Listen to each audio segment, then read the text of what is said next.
কিয়ামতের দিন পৃথিবী ভেঙে যাবে, মানুষ কবর থেকে বের হবে, সবাই এক বিশাল ময়দানে জমায়েত হবে। সেই জায়গার নাম হাসরের ময়দান।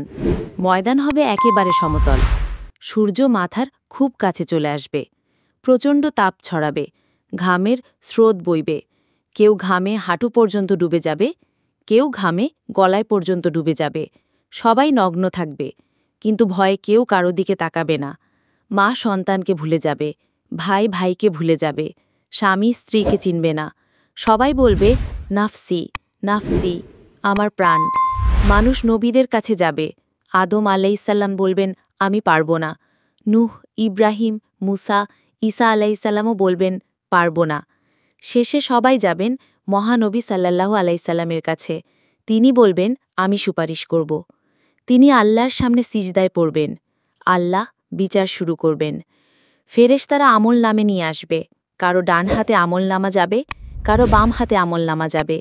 ডান হাতে যারা পাবে তারা খুশি হবে, বাম হাতে যারা পাবে তারা কাঁদবে। মিজান বা ওজনের পাল্লা বসানো হবে, নেকি ভারী হলে মানুষ বাঁচবে, গুনাহ বেশি হলে সে ধ্বংস হবে। সিরাত সেতু বসানো হবে, সেটি হবে ধারালো তরবারির থেকেও ধারালো। কেউ বজ্রপাতের মতো দ্রুত পার হবে, কেউ হামাগুড়ি দিয়ে পার হবে, কেউ পড়ে যাবে জাহান্নামে। হাসরের ময়দানে 50,000 বছরের সমান অপেক্ষা হবে।